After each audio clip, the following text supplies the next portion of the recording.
주제는 좀 어렵다면 어렵고, 뭐 아주 쉽게 받아들이면 또 괜찮아요. 일단 이제 스즈키라는 인물을 생각해 봐야 되고요. 스즈키는 이제 불교하는 사람들한테는 되게 유명한 사람이에요. 그래서 선이라는 말을 세계에 알린 사람이라서 불교를 대표하는 인물이다. 아시아를 대표하는 인물인데, 이 사람이 이제 세계적으로 인기를 얻은 이유에 대해서 일단 설명을 해드릴 거고요.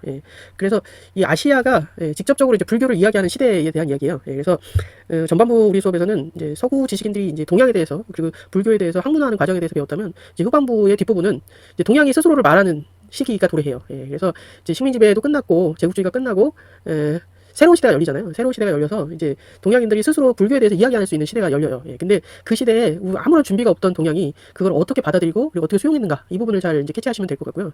일단 이제 제목 자체가, 프린트의 첫 번째 제목 자체가 스와미 비베카난다와 컬처럴 스테레오타이핑, 뭐 스테레오타이핑, 이건데, 스테레오타이핑이라는 건 이제 되게 진부한 말이거든요. 이제 반복적으로 계속 하는 말. 그래서 관용구처럼 굉장히 세지만 어떤 이제 신비감은 사라지고 우리가 그냥 아무렇지도 않게 얘기하는 거예요. 스와미 비베카난다라는 인물에 대해서 일단 얘기를 해야 될 것 같아요.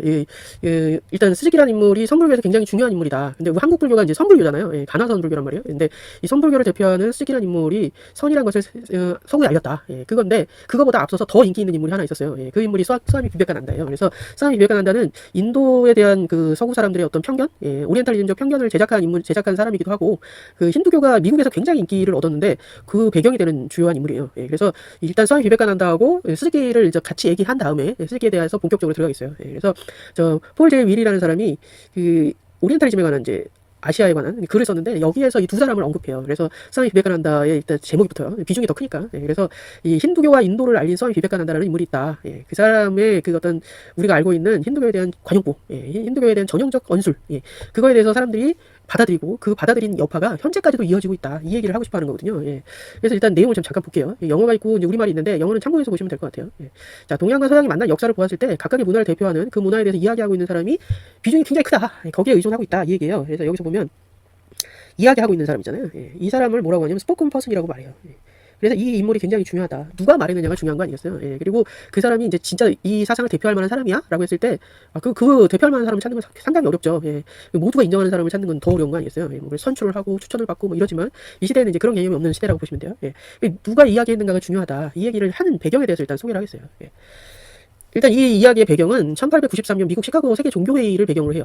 미국 시카고 세계 종교회의는 종교사에서 가장 혁신적인 사건 중에 하나예요. 미국이 세계 종교회의를 주최해요. 일종의 그 시대에는 이제 박물관, 순례, 뭐 순회 이런 것도 발달하고, 여러 가지 이제 전시라든가 뭐 이런 것을 문화를 주도하려고 미국이 굉장히 애를 써요. 그리고 미국이 이제 굉장히 잘 살던 시기예요. 이제 굉장히 이제 세계 중심으로 뻗어나가고 있던 시기였기 때문에 이 세계 종교회의를 개최하게 돼요. 박람회 같은 것도 개최하면서 세계 종교회의를 개최하게 되는데, 이게 굉장히 인기가 있었어요. 센세이셔널하게 인기가 있었다. 그래서 19세기 후반, 20세기를 맞이하던 이 시기에 세계 종교회의가 열리는데 미국 시카고에서 규모가 굉장히 크게 열렸다. 근데 이 조직위원회가 어떤 식으로 구성을 했냐 하면, 아시아의 이야기는 아시아가 해야 된다. 그래서 힌두교는 힌두 학자가 해야 되고 불교는 불교 학자가 해야 된다. 이런 식의 이제 발상을 가지고 시카고 종교회의를 하게 돼요. 그래서 이전에는 이제 석학들이 그 종교에 대해서 이야기를 했다면, 이제는 아시아를 대표하는 학자들이 모여서 이야기를 하게 되는데, 이 스와미 비베카난다가 힌두교를 대표하는 학자로 참가해서 굉장히 인기를 끌어요. 이 사람이 이 사람의 외모에 대해서 뭐 제가 왈가왈부할 뭐 상황은 아니지만, 이 사람이 이야기를 굉장히 잘해요. 말을 굉장히 잘해서 지금도 이제 유튜브 같은 거 찾아보면, 이 비베카난다 시카고 스피치를 찾아보면 지금도 조회수가 굉장히 높아요. 그 이유는 뭐냐면 서구 사람들이 생각하기에 이 사람이 굉장히 잘생겼어요. 그러니까 그러니까 각 나라마다 미의 기준은 다르잖아요. 우리가 보는 시각하고 서양인들이 보는 또 아시아의 시각이 다르잖아요. 그러니까 서양 사람들이 한국 사람들은 눈이 작은 사람이 더 이쁘다고 말하는 거랑 약간 유사한데, 미국 사람들이 보기에 이 비베카난다가 눈이 약간 부리부리하게 생겼잖아요. 그래서 이 비베카난다가 강연할 때 여성 팬들이 어마어마하게 모여요. 그리고 이 사람이 워낙 달변가이기 때문에 인기가 많았다. 이걸 이제 감안하고 보시면 돼요. 그래서 말을 또 워낙 잘하는 데다가 영어, 이 인도 사람들이 쓰는 영어가 이 영국 국어거든요. 영국 국어에다 인도 특유의 발음이 있어요. 굉장히 좀 약간 부정확한 발음이 있는데, 이 사람 인도인들 특유의 발음이 있잖아요. 근데 이 비베카난다는 좀 달라요. 발음이 미국인들이 듣기에도 편한 발음이에요. 그래서 이 비베카난다가 시카고 스피치에서 굉장히 인기를 얻었다. 그리고 한 사람의 인물이 더 이제 추가가 돼요. 근데 여기에서 이제 비베카난다가 굉장히 혁신적인 인물이었다. 요거 이제 두고 보면 되는데, 이 비베카난다의 그 외모와 언술과 그다음에 화법 뭐 이런 게 이제 굉장한 인기를 얻었다. 근데 이 사람의 인기를 얻은 그 배경 중에 하나는 힌두교를 아주 정확하게 아주 아름답게 묘사했다는, 신비적이고 그리고 관념론의 철학이고, 그리고 이제 힌두교를 대표하는 인도 철학을 대표하는 몇 가지 이야기를 하게 되는데, 그게 지금까지도 힌두교와 인도 철학을 대표하게 돼. 이 사람은 어디까지나 이제 힌두교와 인도 철학에서 베단타 철학이라는 베단타 철학은 관념주의 철학이거든요. 그래서 이 관념주의가 인도 철학의 전부인 것처럼 사람들은 받아들이게 돼요. 인도 철학은 기본적으로 6개의 분파가 있어요. 6개의 분파가 각자 하는 바가 달라요. 근데 마지막에 배치된 이 베단타 철학이라는 것이 힌두교를 대표하는 관념주의가 돼서 마치 인도 철학은 관념주의 철학만 있는 것처럼, 그리고 힌두교라는 종교가 굉장히 신비한 종교인 것처럼 그렇게 받아들이고 있다. 그리고 현대 학자들도 그러한 성향이 굉장히 짙어요. 왜냐하면 이 시대에 만들어진 인도 철학과 힌두교라는 개념이 그 수많은 학자들을 양산하게 돼요. 그래서 지금도 인도 철학은 베단타 철학 전공자가 제일 많아요. 요가 철학 전공자가 많고. 요가 철학은 우리나라에서도 알려져 있잖아요. 그래서 베단타와 요가 철학이 힌두교를 대표하고 인도 철학을 대표하게 만든 가장 결정적인 한 사람을 꼽아라. 이러면 이제 비베카난다를 꼽을 수 있어요. 이 사람이 미국 시카고 세계종교회의에서 힌두교와 인도 철학을 이야기하고 그 여파에서 인도 철학과 힌두교가 미국에서 일종의 강자 개설이 되고, 그리고 전공자들이 몰리게 돼요. 그러면서 그 사람들이 만든 인도 철학이 지금까지도 영향력을 발휘하고 있다. 이게 이제 첫 번째 배경이에요. 그래서 여기에서 다시 앞 프린터로 가면 시카고 종교 회의에서 그 문화하고 동서양이 만난 그 역사적인 시카고 종교 회의에서 세계 종교 회의에서 힌두교에 대해서 이야기하고 있는 스포크퍼슨이 비베카난다였다. 그래서 그 사람이 하는 이야기가 힌두교에 대한 서구의 초기 이해를 지배하게 된다. 요거를 얘기하고 싶어 하는 거예요. 그거를 배경으로 깔고 그 안에 이제 불교를 얘기하게 돼요. 그래서 불교는 무슨 얘기냐? 자, 초기 서구의 불교학자들이 테라와다 불교, 스리랑카, 태국, 미얀마를 중심으로 하는 남방 불교. 이건 수업 시간에 얘기했어요. 그걸 만났다는 사실은 이러한 남방 불교의 특별한 견해가 불교를 대표하는 견해로 받아들여졌다는 것을 의미한다. 그래서 서구학자들은 초기 불교에 대해서 많이 알아요. 자, 따라서 오늘날까지 테라와다 불교가 붓다의 본래적 가르침에 가깝고 따라서 순수하다는 생각들이 많은 불교인들을 낙담하게 만들었다. 그러니까 마치 스리랑카, 태국, 미얀마 여기에서 말하는 불교가 전부이고 순수한 것처럼 우리가 그 초기 불교를 서구학자들이 만들었고 그거에 대해서 불교를 받아들였는데, 그게 대다수 동아시아 불교를 믿는 사람들을 굉장히 낙담하게 만들어요. 왜냐하면 한국, 중국, 일본이 차지하고 있는 세계적 비중이 커요. 크잖아요. 무시할 수 없는 비중이에요. 스리랑카, 태국, 미얀마가 뭐 한국, 중국, 일본에 비해서 비중이 약하다 이렇게 이제 비교할 건 아니지만, 서구 학자들이 보기에 서구 학자들이 만들어 놓은 불교학은 어디까지나 테라와다 불교학이 집중돼 있거든요. 그러니까 세계 종교 회의에서 이것을 극복하고자 동아시아 불교를 대표할 수 있는 대변자를 원했어요. 스포크퍼슨을 원한 거죠. 그래서 많은 불교인들을 낙담하게 만들었기 때문에 이 동아시아 불교를 대표할 수 있는 스포크퍼슨을 세계 종교 회의에서 요청하게 된다. 그래서 거기에서 말한 사람이 누구냐, 그리고 거기에서 배출한 인물이 누구냐가 중요한 거 아니겠어요? 자, 서구에 있어서 스즈키가 선불교를 이야기하는 대표적인 사람이에요. 스즈키의 불교가 동아시아 불교, 그리고 동아시아 불교가 공유하고 있는 공통점, 중국, 한국, 일본이 공통적으로 공유하고 있는 선불교, 선이라는 수행, 이 수행 기법이 굉장히 중요하다. 그래서 선불교를 이야기하는 대표적인 사람이 스즈키가 이때 등장한다. 자, 따라서 일본 불교에서 소수파에 속하는 임재선이 선불교를 대변하는 것으로 서양에 알려지게 된다. 자, 일본 불교는 기본적으로 정토신종이라는 종파가 제일 종파예요. 압도적이에요. 한국이 조계종이 압도적인 것과 마찬가지예요. 정토신종의 대표적인 학자가 일본을 대표하는 학자가 이 시카고 종교회의에 가서 일본 불교는 이러하다 이렇게 얘기했어야 일본 불교의 진위가 전파됐을 텐데, 이게 일본 불교에서도 거의 세 번째, 네 번째에 속하는 임재선 종파에 우리가 알지 못하는 일본에서 지명도가 굉장히 낮은 스즈키라는 인물이 여기에 가서 선불교를 이야기했어요. 근데 그 영향력이 지금까지도 지대하다. 자, 여기 이제 역사적 배경이 깔려 있다. 그래서 스즈키가 말하는 선불교가 동아시아 불교를 대표하게 되고 선이라는 개념을 대표하게 되었다. 그래서 지금은 수정하기가 굉장히 어렵다. 이 얘기예요. 자, 그래서 임재선 종파가 있는데, 임재선 종파에 대해서는 뒷부분에 다시 얘기 나오니까. 그래서 소수 종파인 임재선이 선불교를 대표하게 된다. 일본 안에서도 논란이 됐겠죠. 자, 힌두 사상의 베단타과가 힌두교의 서구 설명을 지배한 것과 같다. 아까 말했죠. 베단타라는 관념주의가 인도 철학을 대변한 것처럼 스즈키의 선불교가 동아시아의 선불교를 대표하게 됐다. 자, 누가 먼저 말했느냐가 중요하고, 누가 어떤 개념을 정확히 만들어서 그거를 영화화했는가가 상당히 중요하다. 한번 영화화되고 나서 그걸 되바꾸기는 굉장히 어렵다. 이걸 우리가 스즈키 불교를 배우면서 알아야 된다는 거예요. 그래서 한국 불교, 일본 불교, 중국 불교가 공유하고 있는 선이라는 개념이 무엇일까? 요것부터 이제 알아야겠죠. 일단 이제 2교시는 스즈키에 관해서 집중을 하고, 3교시는 선에 관한 이야기를 좀 해보겠어요. 자, 일단 밑에 또 볼까요? 서구에서의 불교 수행은 종교 활동이 전개된 이후부터다. 서구 불교는 선불교라고 할 수 있어요. 왜냐하면 일본 불교의 영향력이 굉장히 커요. 자, 그러니까 일본 불교가 미국에 들어가 있거든요. 미국에 제일 먼저 들어갔어요. 그래서 서구라고 할 때 여기에서의 서구는 미국이라고 생각하시면 될 것 같아요. 자, 그럼 인도에서 영국으로 들어가는, 제가 말씀드렸죠. 인도의 불교는 거의 멸망했다고 봐도 과언은 아니다. 2%에 불과하다. 그 2%에 불과한 인도 불교는 기본적으로 하층민의 불교이기 때문에 어디 가서 그것을 이야기하기가 굉장히 어렵다. 그리고 스님들의 그 법맥이랄까요? 이런 것들이 남아있지 않는다고 보시면 돼요. 자, 그러므로 수행 방법 또한 선불교 추천 중심의 수행 방법을 택하고 있다. 그래서 미국인들이 실은 참선을 하고자 절도는 명상센터를 찾아가기 때문에 선불교 중심이 된 거예요. 그래서 미국에 이 명상센터가 보급이 되고 그 명상센터 중심으로 불교가 퍼져나가요. 자, 선수행 방법은 대체적으로 두 가지로 분류할 수 있는데, 남방불교의 위파사나 수행 방법하고 대승불교의 화두선, 공안선이라고도 하여. 화두하고 공안은 같은 말이에요. 자, 테라와다의 위파사나 수행 방법은 저희 수업에서 이제 배우지는 않는 건데, 예, 기본적으로 호흡 조절을 하는 거예요. 예, 그래서 위파사나의 수행 방법은 그런 것이 있다. 그 정도 알아두면 되고, 자, 대승불교가 한국, 중국, 일본을 대표하는 종교이기 때문에 대승불교의 화두선이 우리 수업에서는 중요한 내용이다. 예. 그래서 화두를 잡고 선을 행한다 이 뜻이거든요. 예, 공안을 세우고, 예, 어떤 개념을 주는 거예요. 뜰 앞에 잣나무, 여러분들이 이제 어디서 들은 거 같죠? 예. 그래서 화두선이라는 화두를 주는 거죠. 어떤 주제를 주고 그것에 대해서 탐구하면서 선수행을 하는 것이다. 예.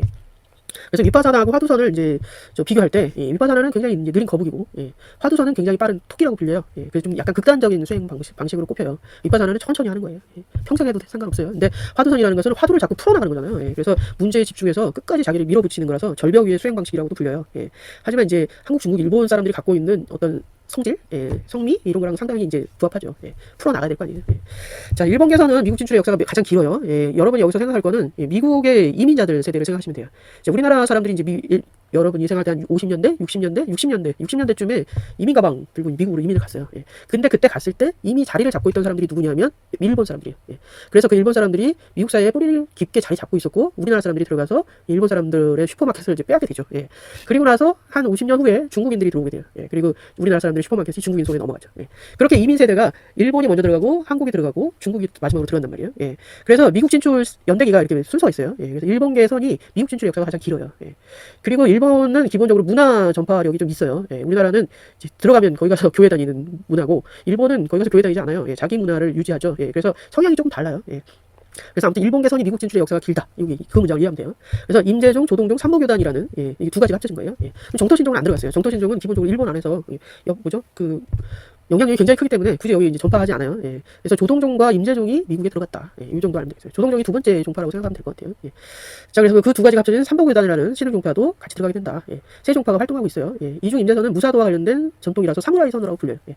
여러분이 아는, 예, 그 뭐랄까요? 예. 여기서 잠깐 볼까요? 예. 요거, 예, 요다. 예, 요다가 이게 포스잖아요. 예, 포스를 쓰잖아요. 예, 포스를 쓰면서 사무라이 검사들, 예, 거기 스타워즈에 나오는 사람들이 사무라이 검을 쓰잖아요. 예, 요거 제다이 명장면이죠. 예, 요게 임재선하고 관련된 거예요. 임재선 수행자들을 보고 큰 세대들, 예, 그 사람들이 만든 게 스타워즈예요. 예, 그러니까 시대적인 맥락을 좀 읽으시면 돼요. 예. 자, 그래서, 예, 임재선이 무사도와 관련된 사무라이 선이다. 예, 조동선에 비해서 귀족적인 양상이 좀 있어요. 소수이면서 좀 귀족적이에요. 예. 스타일은 사시키 조슈와 같은 노사. 예, 너무 말이 어렵죠. 예. 공안 창구를 통한 깨달음을 추구하면서 엄격한 수행 분위기를 강조했다. 예. 자, 남성적 수행 분위기는 삼보교단의 설립자가 내용이 이렇게 나와요. 예. 이제 필립 카프로의 로체스터 선언이 유명해요. 예. 로체스터 선언이 유명하고 샌프란시스코 선언이 유명하거든요. 예. 두 선언이 젠센타라고 불리는 이 젠센타 중심으로 발달하게 된다. 예. 그러니까 사람들이 그 시대의 미국인들이, 예, 일종의 이제 비틀즈 세대거든요. 이 세대 사람들이 이제 비틀즈 세대 사람들인데, 여러분이 이제 알만한 건 히피 문화, 예. 히피 문화하고 마약, LSD에 중독된 이제 젊은 층들이 있어요. 예. 근데 그 사람들이 그 마약의 대안으로 이 선문화를 추앙하게 돼요. 예. 그래서 마약이 없이도, 예, 어떤 황홀경에 도달할 수 있는, 예, 어떤 그 명상의 끝, 예, 이거를 이제 건강하게 습득할 수 있다. 이게 이제 그 당시에 미국에서 유행하던 선불교의 양상이라고 생각하시면 가장 좀 단순하지만 쉬운 방법이라고 생각하시면 될 것 같아요. 그래서 이 젠센터 중심으로, 예, 일본 선불교가 보급된다. 예. 그래서 미국에서 가장 큰 세력을 형성하고 있는 건 샌프란시스코 선언이에요. 예, 샌프란시스코가 일본 사람들의 파워가 굉장히 세요. 예. 그리고 로체스터 선언 같은 경우는 이제 뉴욕인데, 뉴욕에서도 이제 일본 그 이민자들 세력이 크죠. 예. 자, 선심초심의 저자인 조동선 선사, 스즈키순유의 조동선은 임재선보다 덜 귀족적이고 분위기도 부드럽지만 의례는 더 많이 강조해요. 예. 그게 여러분이 여기서 이제 주목해야 될 거는, 예, 임재선이 미국에 들어가서, 예, 어떤 양상을 띠는가. 예, 사무라이 선이고 귀족적인 양상을 띄었는데, 예, 조동선이 미국에 들어가서는 의례를 조금 더 강조하거든요. 예. 의례라는 것은 어떤 약간, 예, 우리가 생각할 때 의례 중심적인 거는 너무 형식적인 거 아니야? 이렇게 생각할 수 있지만, 형식이 갖고 있는 것은 이 규범적인 것을 형식화하거든요. 예, 그래서 형식적이고 규범적이라는 것은 어떤 정통성의 보장이기도 해요. 예, 그런 맥락도 잊지 말으셔야 돼요. 조금, 예. 요 앞부분 이렇게 그 참고하는 문구들이잖아요. 이런 것들은 그냥 참고로만 알아두시면 돼요. 예, 이렇게까지 뭐 상세하게 알 건 없고 주요 이제 맥락을 잘 체크하시면 될 것 같아요. 자, 그래서 스즈키다이스에 대한 설명을 하기 위해서는 일단 샤쿠쇼엔이라는 사람을 알아야 돼요. 예, 샤쿠쇼엔이라는 사람이 이 시카고 종교회의에 참가했던 사람이에요. 예, 그래서 이 샤쿠쇼엔이 이 시카고 종교회의에 참가해서 이 분위기 파악을 한 거죠, 일종의. 예, 그래서 스즈키다이스를 양성하게 되거든요. 계획적으로 길러요. 예, 그래서 요 맥락을 일단 좀 볼게요. 예, 이 샤쿠쇼엔은 이렇게 생겼어요. 예, 이렇게 생겼고, 예, 그리고 여기에서 보면 여기에 참가했던 사람 중에 하나예요. 예. 여기 사진이 안 나왔네. 예. 여기 볼까요? 예. 샤쿠쇼엔이 있어요. 예. 여기서 요가하고, 예, 베단타, 예, 그리고 힌두교를 대표하는 사람으로는 스와미 비베카난다가 나오고, 선에 대해서 설명하기 위해서는 샤쿠쇼엔이 촉임되었다. 예. 샤쿠쇼엔이 여기 강연하는 장면이. 예. 그래서 비베카난다가 워낙 이제 인기를 끄니까, 예, 샤쿠쇼엔이 뭔가 이제 기획적으로 선불교를 세계화시킬 사람이 있어야겠다. 이걸 이제 깨닫게 돼요. 거기에 이제 가장 핵심적인 건 뭐겠어요? 본인의 영어 실력이겠죠. 그래서 이 소통하는 능력에 대해서 생각을 하게 되고, 스와미 비베카난다가 세계적으로 인기를 끌고 힌두교를 세계에 알리게 되는 결정적인 것이 아까 말했던 영어적인 이제 수사학, 레토릭이 굉장히 발달한 사람이기 때문에 레토릭적인 면, 수사학적인 면을 채워줄 수 있는 인물을 개발해야겠다. 이렇게 이제 결심하게 되는 배경이 샤쿠쇼엔에게 이제 어떤 임팩트를 준다. 자, 일단 볼까요? 식민지배 시대하고 피지배 시대를 통해서 불교를 처음 만났던 유럽과 달리 미국은 이민자 중심 활동을 중심으로 불교와 만나게 돼요. 그래서 일단 일본인들이 이민자가 굉장히 많이 미국에 들어가거든요. 그래서 그 이민자들이 불교를 정책적으로 알리고 싶어 해요. 그래서 자신들의 문화를 세계화시키고 싶어 해요. 미국에 알리고 싶어 하는 거죠. 자, 아직까지 미국 불교의 중심에서는 일본 선불교 전통이 깊게 자리 잡는 배경에는 1800년대 후반부터 미국 서부 지역에 자리 잡기 시작한 미국 일본 이민자들의 활동이 있었다. 자, 1890년대 이미 2000명을 돌파한 미국의 일본 이민 사회는 1893년 시카고에 있었던 세계 종교회의를 계기로 일본의 선불교를 미국에 적극적으로 알리기 시작한다. 자, 그러니까 이민자들의 권익과 그 파워가 있기 때문에 여기서 한 그 분파를 가게 되는 거예요. 그래서 이 선불교라는 파트 자체가 특이하잖아요. 지금으로 쳐도. 그래서 일본인들이 이 미국 사회 안에서 영향력이 있었기 때문에 일본을 대표하는 불교, 선불교라는 개념을 가지고 정책적으로 이 시카고 종교회의의 한 파트를 맡게 되는 거죠. 그러면서 샤쿠쇼엔이 여기에 초빙이 된다. 일본 린차에는 임재선의 일본식 발음이에요. 그래서 임재선 계열의 선사인 샤쿠쇼엔이 세계 종교회의에 참석했고 1905년부터 1년간 미국의 대도시를 돌림 순회하면서 선불교를 알게 돼요. 그러면서 어떤 맥락을 알게 되는 거죠. 그래서 이 시대에 필요한 인물이 어떤 사람인가, 거기에 대해서 고민하게 된다. 그래서 6년에 일본으로 돌아간 샤쿠소에는 자신의 제자 3명을 린차이를 일본에 알리기 위해서 파견하는데 이 중에 스즈키 다이세치가 대표적인 학자로 미국 사회에 알려지게 돼요. 자, 스즈키 다이세치는 어떤 사람이냐면 일본인 이민 2세예요. 그러니까 일단 영어를 잘하겠죠. 원어민으로 쓰는 거잖아요. 일리노이에 있는 출판사에 일하다가 일본에 들어가 불교를 공부한 사람이에요. 그러니까 출판사에서 그렇다고 뭐 엄청난 일을 한 건 아니고요. 일종의 그 작업보조? 그런 걸 했던 사람이에요. 그래서 출판사가 이제 어떻게 돌아가는지는 아는 사람이죠. 거기에다 일본으로 들어가서 불교를 공부하기 시작했으니까 불교에 대한 기초 지식이 있는 상태. 그래서 영어에 능통했고 일본 불교 선불교에 대한 영어로 출판하는 작업. 그거에 능통한 사람을 이제 선택한 거예요. 그래서 이 책들을 영어로 출판하면서 도시를 순회하고 그다음 선불교를 영어로 강의할 수 있는 사람, 이 사람을 샤쿠소엔이 선택했다고 보시면 돼요. 그래서 임재선에 대해서 아주 기초 지식밖에 없던 스즈키 다이세치가 여기에서 일종의 간택이 되죠. 그래서 사실 이제 모든 그 사건의 중심에는 스와미 비베카난다라는 대중적 인기를 얻은 이 힌두교의 스타 학자가 있었다. 그 스타 학자가 어떻게 돌아가는지를 본 샤쿠소엔이 스즈키 다이세치를 영어에 능통하고 불교적 지식에 기초가 있는 사람, 그 사람, 그리고 선불교를 영어로 강의할 수 있는 사람, 이 사람을 선택하게 돼요. 그래서 선불교에 대한 어떤 깊은 지식이나 이런 거 없어도 상관없다. 영어로 강의하는 게 더 낫다. 이렇게 생각한 거죠. 지금을 생각하면 이제 여러 가지 비판 의식이 있고 어떻게 저러냐까지 얘기가 되겠지만 그 당시에는 이제 그런 개념이 없던 시대라고 생각하시면 돼요. 그래서 이 시카고 종교회의는 사실 이제 방송을 탔어요. 미국에서 방송을 타고 지금까지 이제 그 유튜브에 남아있을 정도로 자료가 확고하게 남아있는 굉장한 종교회의였다. 이걸 알면 되는데 일본 사회에서 이게 어떤 영향력이 있었다고 보기는 어려워요. 그래서 이 샤쿠쇼엔이라는 인물이 개인적으로 스즈키 다이세치를 선택을 해서 영어에 능통한 이 인물을 선택했다라고 보면 돼요. 그 결과로 일본 인차에는 선불교를 대표하는 것으로 전 세계에 알려져요. 이 성공했다고 볼 수 있죠. 전략이 먹혔다. 스즈키 다이세치의 일본식 불교 용어가 미국의 표준 영어가 돼요. 그래서 이때는 어떤 검증 과정이 없어요. 이 사람이 생각하기에 적절하다. 그리고 미국인들이 좋아할 수 있다. 포인트가 어디로 있는 거예요? 불교를 학문적으로 그대로 옮기는 것, 본질을 그대로 옮기는 것에 포인트가 있는 게 아니고요. 미국인들이 좋아하는 불교, 거기에 맞춰서 번역을 해요. 출판사들, 편집자의 시각이라고 보는 게 더 정확해요. 그래서 출판사에서의 근무 경력하고 그다음에 불교에 대한 기초 지식이 있던 스즈키 다이세치는 미국인들이 열광할 수 있는 불교가 무엇인지에 더 관심이 많았던 인물이라고 보시면 돼요. 그래서 미국의 불교의 표준 영어가 돼서 지금까지도 그 영어화된 단어를 변경하기가 굉장히 어렵다. 부디즘이라는 단어가 오리엔탈리즘에서 문제가 되잖아요. 그거와 마찬가지로 스즈키 다이세치가 번역한 영어 단어를 다시 재번역해서 새로운 개념화하기가 상당히 어려운 문제가 있다. 이게 이제 수학에서 중요한 내용일 수도 있어요. 자, 유럽인들에게 불교는 일종의 계몽적 철학이었고 그 철학은 시타르타의 깨달음의 경험에서 비롯된 거예요. 그래서 이게 왜 계몽이냐? 어떻게 보면 이제 무지의 빛을 주는 거잖아요. 여기 다시 이걸 좀 볼까요? 엔라이먼트라고 쓰는데 이게 이 단어가 사실 문제가 있어요. 이 단어는 계몽이에요, 계몽. 어둠의 빛을 주는 거거든요. 그래서 아프리카에 빛이 없잖아요. 전기 하나 달아주면 빛이 생기잖아요. 그거와 마찬가지로 아무것도 없는 그 어둠에다가 빛을 던져주는 일종의 선교 활동에서 나온 단어거든요. 그래서 이 선교 단체가 일종의 계몽 철학을 기반으로 한단 말이에요. 그래서 계몽주의라는 개념이 있는데 이 계몽주의가 불교의 개념과 굉장히 맞다, 적합하다고 생각한 게 스즈키 다이세치예요. 그래서 인라이먼트라는 단어를 깨달음, 정각이라는 단어에다가 매치시켜요. 그래서 지금 인라이먼트가 깨달음이에요. 저도 그렇게 가르쳐요.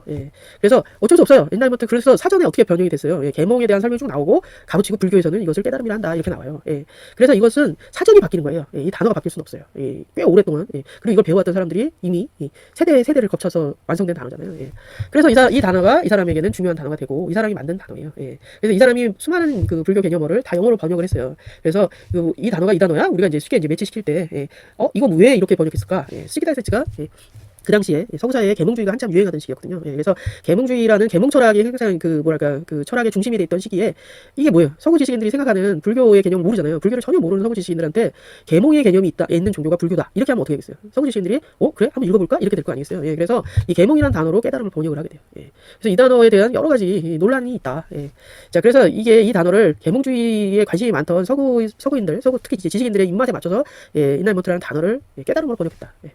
그리고 이제 깨달음은 일종의 무지한 대중에게 불교라는 다르마를 계몽적으로 선도한 종교가 되는 거예요. 이렇게 해석을 하게 되면. 그래서 붓다라는 부처님이 무지한 대중에게 다르마를 설법해서 그들을 계몽했다. 이런 식의 해석이 가능하거든요. 이것은 사실 약간 위험한 발상이에요. 자 그래서 한편 근데 유럽의 오리엔탈리즘을 역으로 이용해서 일본은 대승불교와 함께 그들의 선을 동양정신의 정수로서 서양에 소개하게 돼요. 그래서 아까 봤던 이 스타워즈 같은 영화가 만들어지는 거예요. 거기에 사무라이들이 멋있게 나오고 그 다음에 그 뭐예요?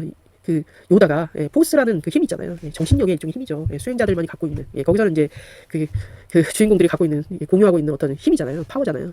그걸 동양 정신의 정수라고 보는 거예요.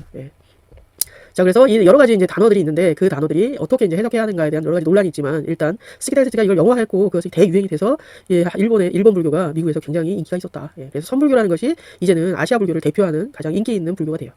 그래서 오히려 미국인들은 초기 불교를 아예 수입하지 못하고 이 선불교부터 시작됐다고 보시면 돼요. 그래서 미국이 생각하는 불교하고 그리고 유럽이 문헌학적으로 생각하는 불교하고는 차이가 있다. 자, 선의 표기법, 젠과 첸 그리고 선. 제가 예전에 대학 다닐 때는 이제 젠, 선, 첸 이거 가지고 되게 논란이 많았어요. 왜냐하면 이 기본적으로 학부 수업에서 영어 교재를 많이 썼거든요. 제가 학교 다닐 때는. 그래서 불교대학에서 영어 교재를 썼단 말이에요. 영어 교재를 쓰면 다 젠으로 번역이 돼 있어요. 그러면 젠을 1학년부터 4학년까지 배웠단 말이에요.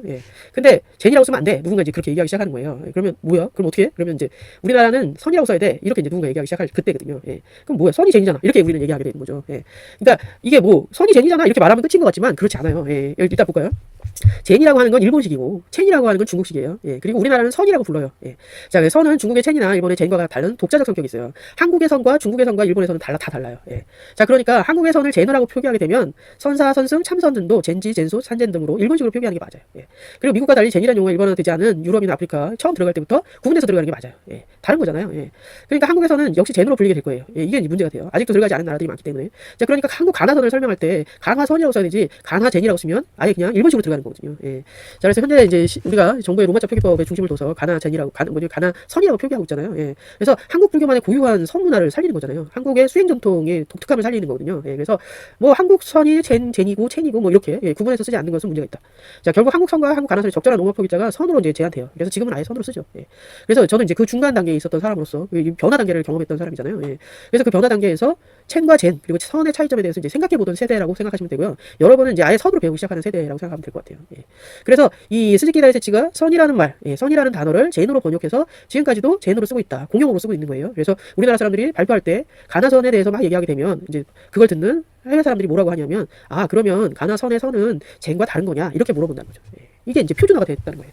그러니까 표준어로서 생각하는 젠과 선과 중국 학자들이 또 첸에 대해서 막 발표할 거 아니에요. 그러면 중국 학자들 똑같은 반응을 받아요.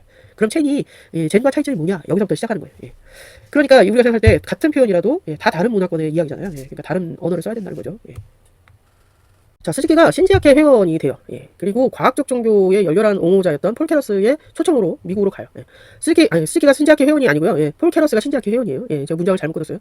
스즈키가 신지학회 회원이자 과학적 종교의 열렬한 옹호자였던 폴 케러스라는 인물의 초청을 받고 미국으로 가서 그의 후원을 받고 성장하게 돼요. 일단 시카고 종교회 이후에 이 영역화 작업하고 강연을 통해서 굉장한 히트 작품이 되고 스즈키 다이스치가 명성을 얻으니까 후원자가 생기는데 그 후원자가 누구냐면 폴 케러스라는 인물이다. 근데 그 폴 케러스는 신지학회 회원이고 과학적 종교라는 것에 매료된 사람이었다. 그 시대가 과학이 이제 압도하던 시대잖아요. 그러니까 이 폴 케러스는 두 가지. 신지학회라는 것은 여기 잠깐 볼까요? 신지학회라는 것은 이 블라바스키라는 여성, 그러니까 러시아 귀족이죠. 러시아 귀족이 후원하는 뭐랄까 인간의 정신성, 영혼성 이런 것에 대해서 연구하는 학파예요. 근데 여기가 이제 일종의 협회고 학회인데 굉장히 돈이 많아요. 그래서 이 여러 학자들을 후원하게 돼요. 후원하게 되면서 인간의 영지주의. 그러니까 기독교 사회가 기독교는 성경에서 영지 부분을 삭제했잖아요. 근데 그걸 이제 회복하는 운동을 진행하게 되거든요. 그래서 인도를 중심으로 세계적인 이 학회를 성장하게 되거든요. 그래서 인간의 뭐랄까 신이 갖고 있는 지혜, 신에 가까운 지혜, 요거를 이제 개발하는 학회다 이렇게 생각하시면 돼요. 약간 신비한 학회예요. 근데 인도가 여기에 이제 중심이 되는 지역이에요. 자, 그래서 다시 가볼까요? 그래서 신지학회하고 여기가 돈이 펀드를 많이 주고 그 다음에 과학에 관한 이제 종교, 과학적 종교라는 개념을 갖고 있던 폴 케너스가 스키다이스트를 공식적으로 후원하게 된다. 그래서 미국으로 건너가서 서구 문화를 이제 본격적으로 익히고 일본 불교를 세계에 알리는데 어떤 기반을 잡아요. 스키다이스트는 이제 어떤 식의 이제 광고 효과 이런 것도 마찬가지예요. 여러분이 이제 광고에 강아지 고양이가 많이 나오는 이유가 뭐겠어요? 시선을 잡는 거거든요.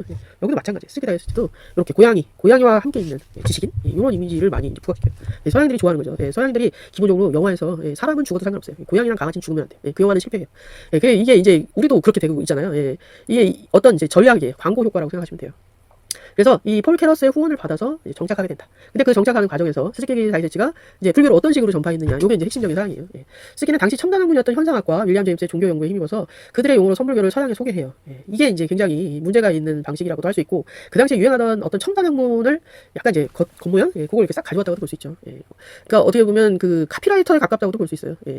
자, 그래서 현상학과 윌리엄 제임스의 종교 연구, 그걸 가지고 선불교를 서양인들에게 소개하게 되는데, 선불교 전통을 초역사적이고 초문화적이고, 그리고 어떤 체험, 순수한 체험 이렇게 소개하게 돼요. 자, 그에 따르면 깨달음이나 일종의 순수 경험이라는 것으로 집약이 돼요. 자, 그래서 이는 서구 기독교의 담론적 신앙과 구별되는 불교의 특징을 발명해내기 위한 전략적 선택이었어요. 그거에 대한 설명을 좀 할게요. 자, 이 당시 서양 철학의 핵심은, 서양 철학도 이제 여러 가지 구조가 있잖아요. 뭐 실존주의, 그 다음에 현상학, 그 다음에 이제 관념 철학, 뭐 이렇게 쭉 이제 계보가 있거든요. 그 계보에서 이 당시에 가장 그 지식인들이 좋아하는 철학이 현상학이에요. 후설의 현상학이 등장해요. 그래서 후설의 현상학이 등장해서 이 유럽의 어떤 학문적 위기에서 현상학의 이야기를 하게 된다. 현상학이 뭐냐? 현상학의 여러 가지 이제 테마가 있는데, 여기에서 말하고자 하는 현상학의 핵심은 뭐냐면, 이 선험적 현상학이에요. 제가 여기서 이제 복잡하게 서양 철학까지 다 가르칠 수는 없는데, 선험적이라는 단어가 중요해요. 선험적이라는 단어가 굉장히 특이한 단어예요. 선험적이라는 건 내가 경험하기 전에 이미 갖고 있는 거거든요. 내가 갖고 태어난 거예요. 그러니까 선험적이라는 것은 다른 말로 하면 초월적이라는 개념하고 맞닿아 있어요. 내가 이미 가지고 있어요. 내가 일반적으로 경험하는 거 이전에 내가 갖고 있는 거예요. 본유적이라고 보통 표현해요. 그러니까 이 현상학이란, 우리 현상학이라는 걸 보는 거잖아요. 그래서 이 선험적 현상학이라는 단어를 후설이 만들게 되는데, 이 후설의 선험적 현상학에서 선험적이라는 단어를 가져와요. 그래서 선험적이라는 경험, 그걸 가져오게 되고, 윌리엄 제임스의 종교적 경험의 다양성이라는 책이 있어요. 이 사람이 윌리엄 제임스거든요. 윌리엄 제임스의 종교적 경험의 다양성은 이제 종교학에서는 굉장히 중요한 책이에요. 국내에서도 번역이 되어 있지만 우리말로 읽으면 더 어려운 책이에요.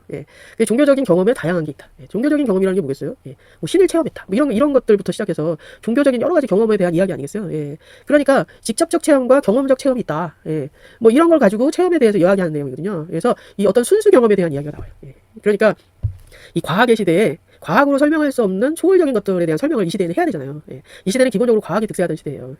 지금도 과학이 득세하는 시대이긴 하지만 이때는 이제 과학의 시대가 출발점에 있던 시대잖아요. 그러니까 이 과학으로 설명할 수 없는 것들에 대한 설명에 대한 철학이 필요해요. 그리고 종교학에서도 그게 필요해요. 그러니까 철학에서는 선험적이라는 단어를 쓰고 종교학에서는 순수체험이라는 단어를 쓰기 시작해요. 순수체험이라는 거는 뭐예요? 내가 일상적으로 경험하는 거 이외에 내가 순수하게 갖고 있는 체험이에요. 그러니까 내가 본유적으로 갖고 있는 체험, 인간만이 갖고 있는 체험, 이런 거거든요. 그래서 이 현상학과 순수 경험, 선험적 현상학, 그 다음에 종교적 순수 경험, 이런 단어들이 이 시대에 이제 히트를 하게 되는데, 이 시대의 철학과 종교학에서 그런 단어를 가지고 여러 가지 이야기를 하게 된다는 거예요. 여러분이 이런 걸 보면 돼요. 현상학적 전통, 뭐 이런 거 있잖아요. 자, 그래서 이 어떤 여기 보시면 이게요. 오염되지 않은 순수한 경험, 이런 표현이 나오거든요. 오염되지 않은 순수한 경험. 우리가 하는 경험은 오염돼 있잖아요. 여러분이 하는 각자의 개개인의 경험은 오염돼 있잖아요. 그런 경험 말고 우리가 본질적으로 갖고 있는 순수한 경험이 있다는 거예요. 그러니까 현상학과 종교적 체험에서 공통적으로 얘기하는 게 순수 체험이에요. 그 단어를 잘 체크하시면 돼요. 그래서 여기에서 가보면 어떤 순수한 경험. 그래서 여기에서 여기 현상학과 윌리엄 제임스의 종교 연구를 가지고 이 불교의 깨달음이라는 것은 어떤 순수한 경험이다, 이렇게 설명하게 돼요. 그러니까 그 서양학자들이 어떻게 받아들이겠어요? 아, 우리가 공부했던 현상학과 우리가 알고 있는 종교 경험의 본질이 불교에 있구나, 이렇게 받아들이게 되는 거예요. 그래서 그 당시에 첨단 학문과 불교가 합일한다, 이렇게 되는 거죠. 그러면서 어떻게 되는 거예요? 기독교의 담론적 신앙. 담론적 신앙은, 여기서의 담론적 신앙은 왈가왈부할 수 있는 거예요. 기독교는 순수 경험이라는 걸 부정하잖아, 이렇게 왈가왈부할 수 있어요. 하지만 불교는 그렇지 않아요. 불교는 순수 경험이라는 걸 허용하고 있는 종교로 비춰지는 거예요. 그러니까 기독교에 대해서 현상학을 공부하던 철학자들, 그리고 윌리엄 제임스의 종교학을 공부하던 종교학자들이, 아, 불교가 진짜로 우리가 알고 싶어하는 순수한 경험에 대해서 이야기하고 있는 종교다. 관심이 간다. 매력적이다. 이렇게 얘기하게 되는 거예요. 죄송합니다. 달력이 떨어졌어요. 여기까지 2부를 하고 3부를 다시 할게요.